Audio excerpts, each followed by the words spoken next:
do you think when you go out in public campaigns and you use terms to describe your fellow leaders, that demonstrates you as somebody with great values, fit for leadership? I have tremendous respect for all Kenyans and all Kenyan leaders. I have not in any way undermined the public standing of any leader or any person or any Kenyan for that matter. I have not called anybody washenzi. I have not called anybody takataka. I'm just a... Kitendawili?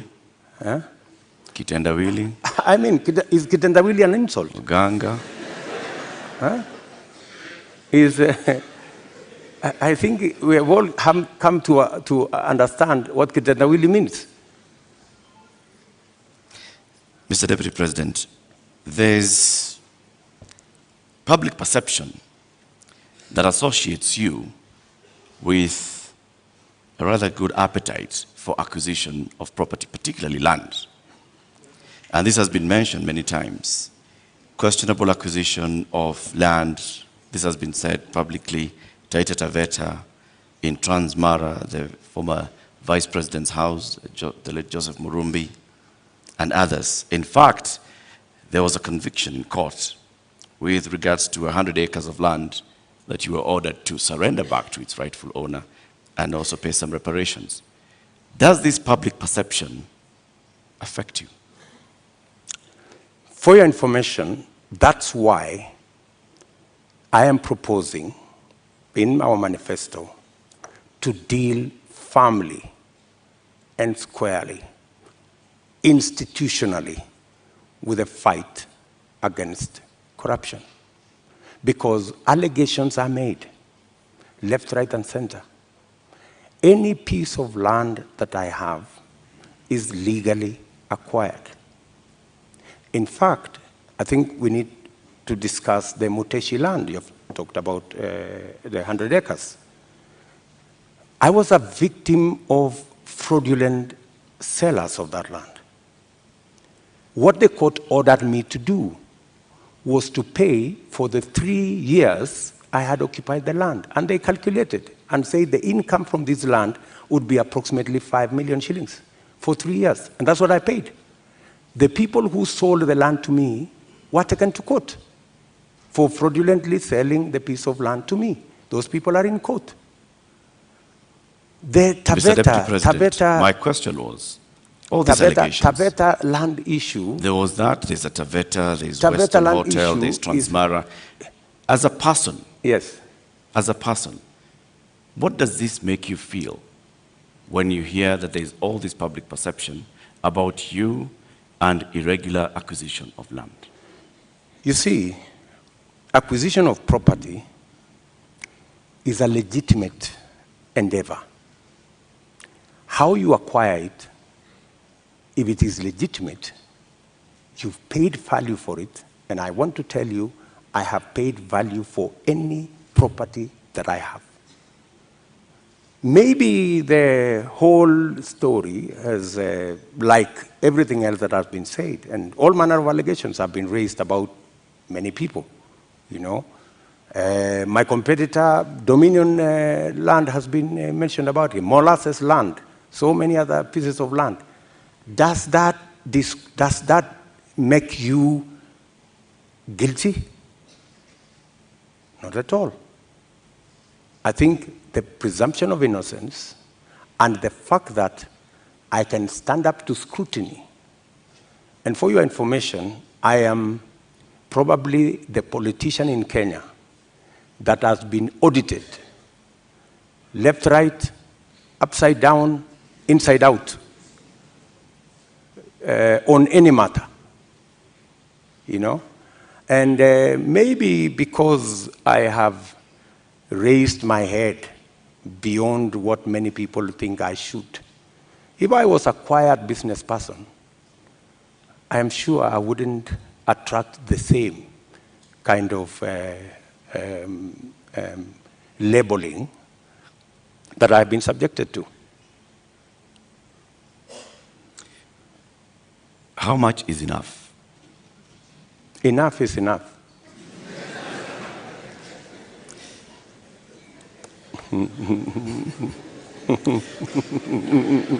Mr. Deputy President.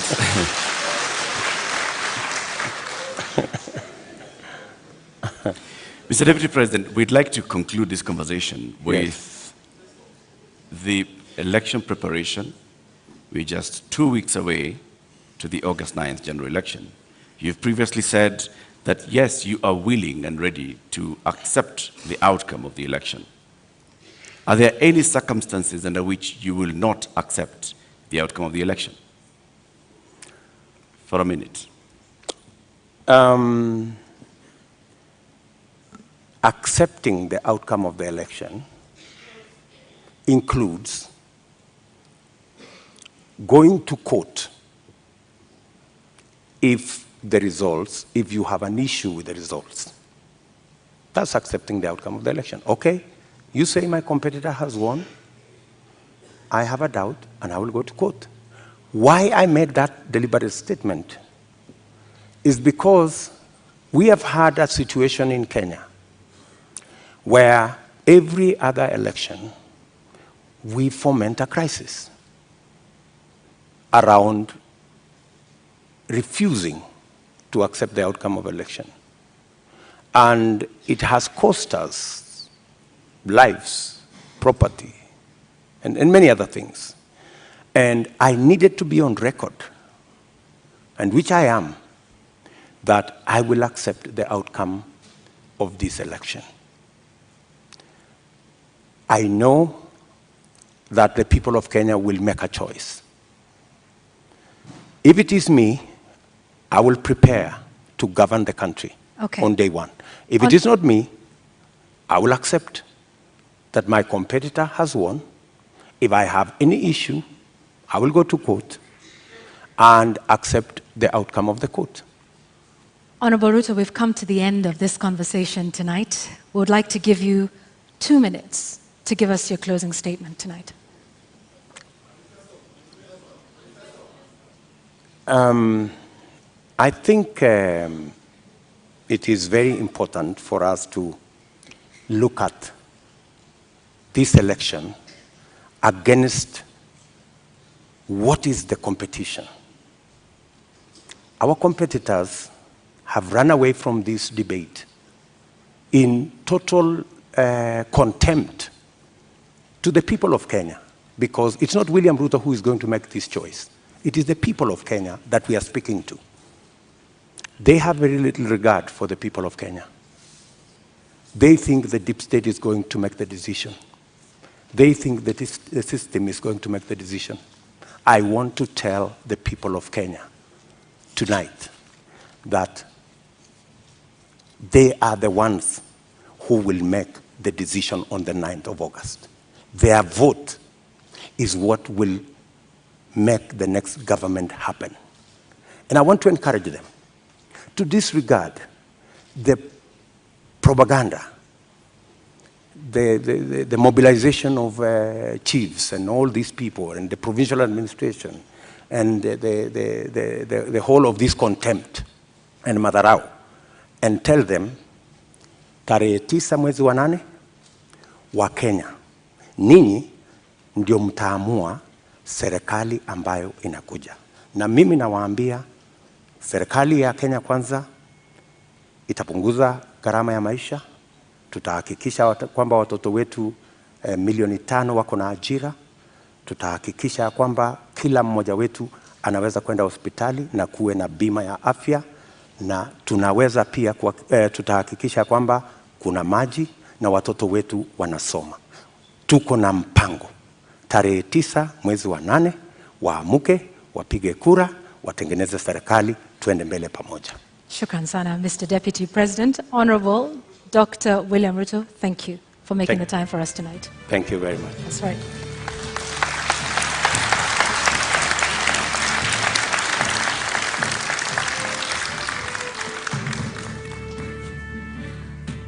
Well, ladies and gentlemen, and the viewers here in the audience, following this at home, and of course those here as well. We have to end it here for now. Our appreciation to Dr. William Ruto of the United Democratic Alliance for honoring voters with this duty to a public televised national debate. We thank you again. And indeed, that marks the end of the 2022 Joint Media Presidential Debate Series.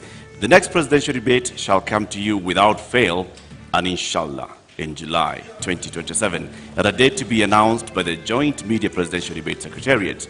We thank you for watching. My name is Eric Latif of Spice FM and KTN News. And I'm Yvonne Okwara of Citizen Television. Good night.